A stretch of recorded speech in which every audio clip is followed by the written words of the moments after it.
Alright guys, it's Sean from Crafted Elements and we're talking about our new Santa board mold in this video. I'm actually going to demonstrate three different outcomes. I'm going to make three different boards and explain the differences between them and basically just show you the different levels of finishing and effort you can put into these. So for the very first one, we're going to do kind of a high effort one, and obviously it's going to be the most expensive. It's going to probably be the best looking, but the most expensive in the end. And I'm using multiple colors of Total Boat and Black Diamond pigment. So I've got the Total Boat dispersion pigment, which gives you like an opaque kind of solid color. And of course, you know, the Black Diamond mica or synthetic mica pigments, which gives you like a pearl color. Cool thing about this mold is obviously the detail in the mold and the ridges that allow you to actually hold back resin. So you're essentially doing like paint by numbers with this mold in this particular scenario. So I've got, you know, orange for the carrot. I've got green for the carrot top, as you can see. I've got brown for the tree bottom and the gingerbread man. There's also going to be white for the little milk carton. And so obviously this method I'm showing you now is the most laborious version of this, is actually, you know, filling in all these little things and moving all the resin around with a stick or a popsicle stick, just to make sure you get good coverage and stay within those boundaries of those silicone mold ridges. But essentially what we're doing is, like I said, just paint by numbers and mixing different colors depending on what you want to do. But this is the most laborious kind of part of the process. So this is what the final thing looks like before we actually put a base coat of clear on. So the next day, we're going to come back and actually put a base coat of clear. And for that, I'm using Total Boat's Maker Epoxy. I've used it a lot in the past, and basically it's going to be great for doing, you know, like a 1/4 inch to maybe up to a 1/2 inch, depending on the volume of a clear coat. And I'm doing this because I want to actually encase candy in it. And you can see that in a few minutes. So I'm going to basically level out that initial clear coat, let it set to get a thin base, and then I'm going to put another clear coat down like I'm doing right now to put the candy in. And I'm basically doing that second clear coat because I don't want the candy touching the actual mold, because if I don't get enough resin there, you're going to actually have the candy poking through the top of the board, and that's not ideal. That's why I did that first clear coat. So basically this is probably day 3 at this point, because this is the third kind of level of resin. And I've just got some candy canes. I'm throwing them in there, and I could find some reddish pinkish jelly beans, and I'm going to throw them in there as well. Basically just Christmas candy that you're going to be able to see through the back of the board.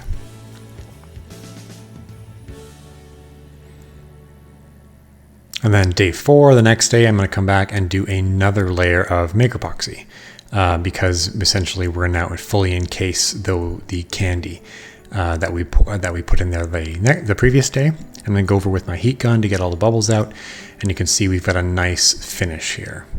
It's pretty clear. We're going to end up with some bubbles around the jelly beans because they typically react with the epoxy, but it's still going to look pretty cool.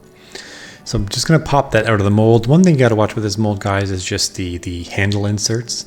Obviously the meniscus on the epoxy, as you guys probably know from working with epoxy, is quite sharp. So when you stick your thumbs and fingers in there, the handle area to pop that out, just be careful you don't end up cutting them. But you can see that popped out really easily, and you have quite a beautiful board there, but we still have a lot to do.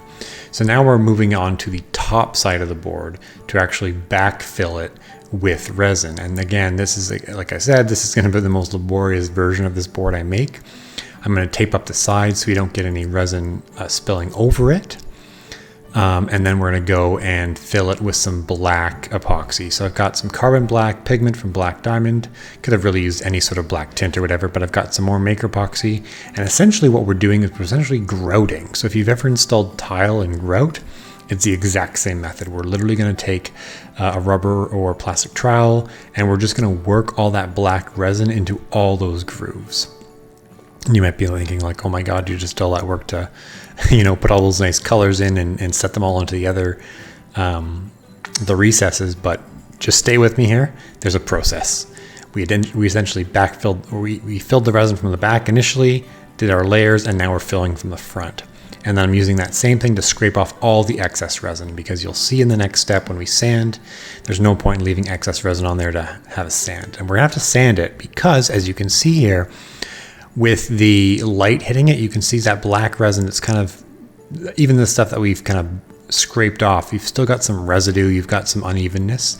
So I'm going to sand that by starting with a 180, going to a 400, then an 800, then finally a 1500, and then polishing.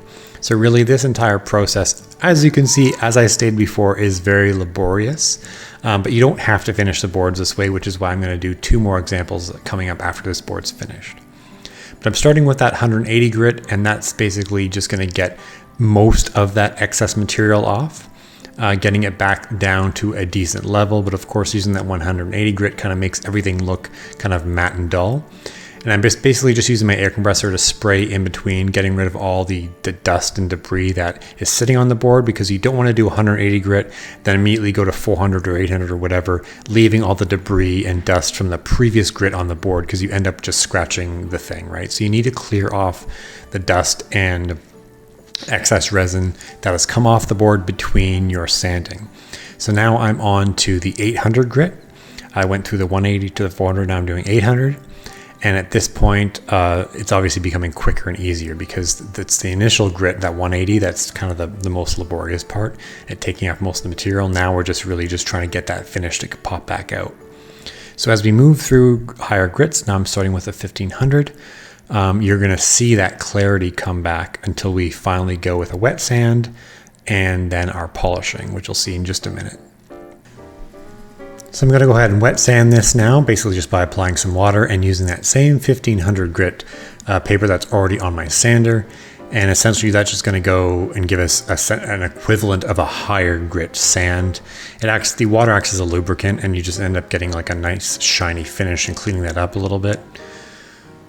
I'm going to take the board over my sink now and basically give it a quick wash and rinse under some hot water to get all the excess debris out of there and all that gunk from wet sanding that might be in those crevices and those letters. Definitely an important part before you actually start the polishing process. Now to do the polishing, I'm using something called a Novus system I've been using for a while. It's a 3-step system, as you can see. I'm also using the foam pad and a wool pad when I actually do the polishing, and I'll explain that in just a second. So the Novus system, you start with number 3, which is the heavy scratch remover.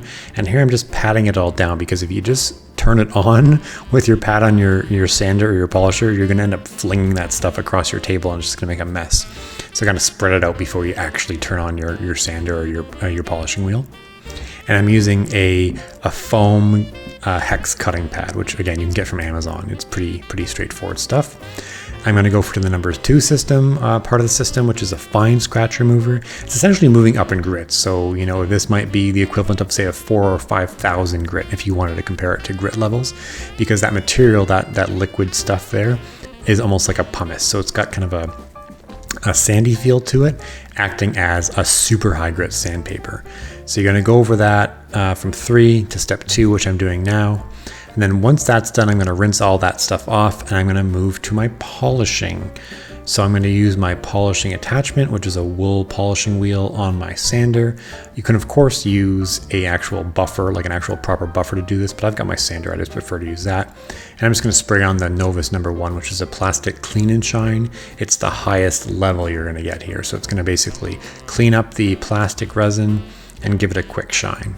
And yeah, that's how the entire Novus system works. And as you can see, this was quite a laborious project using it this way. But what I want to show you in just a second, after you admire how cool this is how you're going to do this quicker. Because remember, if you're selling these at fairs or stuff, and you spent 5 or 6 hours over the course of 4 or 5 days on this one board, you're going to have to charge a lot for it, right? So this may or may not be the way you want to finish them. So what we're going to do here is apply some mold release to our silicone mold again, and this time we're going to be just doing a single base layer of epoxy. So I've got my black diamond emerald green. I kind of wanted a green color, and of course our Maker Epoxy again from Total Boat. Mix all that stuff up, and I'm creating essentially like a 3/8 inch board here with this. So I'm not filling this 1 inch mold all the way. You certainly do not need to fill this mold all the way. I'd recommend you don't, because it's a little bit overkill. And I'm going to torch it a little bit. Now keep in mind, guys, with a torch, I'm like waving this briskly, especially near the silicone mold. You don't ever want to use a torch with a silicone mold and holding it to the mold, because you will damage a mold. But if you wave it briskly like that, you're okay. I'm going to go ahead and demold this project, and you can see a nice solid green board. Now with this one, we're going to finish it a little bit different, doing that same kind of grouting method, but this time we're going to use an interior latex paint. And basically just put it on pretty heavy so all that paint gets into all the grooves. And you might be like, oh my God, this is gonna be a disaster, but don't worry, just there's a technique here, just work with me on this. It's essentially doing the same thing. We're gonna get all that wet paint into the grooves. And again, this paint is gonna be way cheaper than resin. So it's essentially the same thing as we did the previous method, but using paint instead of resin. And we're gonna get away with sanding it less and then just doing a quick coat of spray to make it really pop. Using my plastic scraper to get off all that extra paint. And again, just like we did in the last board, we want to get off as much as possible because we want to have as little sanding as possible. If you let that sit there, you're going to just have to sand more. And I'm just wiping it off with a wet towel or a wet cloth as much as possible, just to get as much of that paint off as we can before we actually sand. So the next day, we're going to come back and use a 400 grit paper. We can start with the high grit paper because we're really just taking off a very, very thin layer of that paint residue that's left over. So using that 400 grit, you can see just, over the course of a few minutes, it takes off all that extra paint that's been sitting on the resin and leaves the paint that's sitting in the grooves, which is the whole point of this process, right? I'm just going to go over the sides and back to make sure we get all the paint off that may have, come onto the back or come onto the sides. And then blowing that off with our air gun to make sure all the debris and dust is off that before we actually finish it. And you can see it looks pretty good, but it's still a matte finish. So instead of doing a flood coat, we're just going to use a gloss spray paint. And you can see by applying that gloss spray paint, we end up with like a flood coat type effect. And again, I was kind of showing you that this second method is the quick and dirty method. This was way, way, way quicker than that first build we did, but it still looks pretty cool with that monotone look. Now this third example is going to be somewhere in between. So it's just kind of giving you another example of how you can use this mold. I'm going to use a Pinata pigment ink, which is basically going to give me kind of a translucent but opaque color. So it's not going to be like a reflective mica kind of pearl color. It's going to be like basically a tinted epoxy. And I'm going to grab some funky sprinkles that I bought from from Bulk Barn, which I don't know if you're in Canada, if you have Bulk Barn, but it's essentially the bulk store where you can buy baking stuff. And these sprinkles were crazy expensive. Like, I don't know what the heck this is in this stuff. Maybe it's cocaine, I don't know. But it was like $8 for that pack of sprinkles.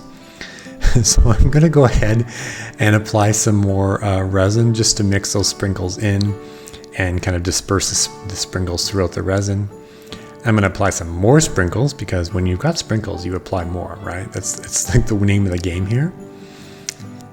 Just to make sure we've got essentially different layers because we just want this to show as not a flat layer of sprinkles and resin.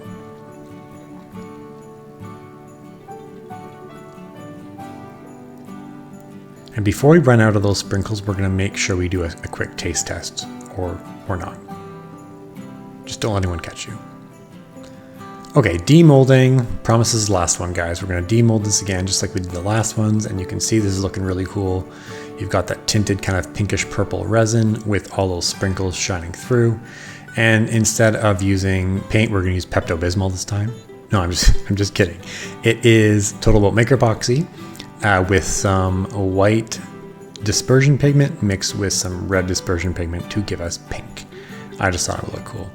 And this one we're doing just like we did the previous boards, but I'm not going to sand it after. I'm just going to show you what it looks like if we don't do that finishing stage. And I'm doing this because we have kind of a colored background with that pinkish purple resin. So you're not really going to see that extra resin that might be the residue essentially that's left on the board from this backfilling. You can see it a little bit there, but it's kind of the same tone and color, right? So I'm just going to say you can get away with it in this case. So going from looking at those projects again, we've got that really high labor intensive one on the left. We've got the quick and dirty one where we spray painted in the middle, and we've got the one we just finished. And you can see it's not exactly a perfect smooth finish because we literally just applied that layer of epoxy and spread it out and left it. But yeah, I hope you guys enjoyed watching this video. If you like this mold, you can get one of your own at craftedelements.com. They're only available for a limited time. We're only offering them up to mid-December, but we will bring them back next Christmas as well if you're watching this video at a later date. So this is going to be something we bring back seasonally. Thanks for watching. Again, craftedelements.com.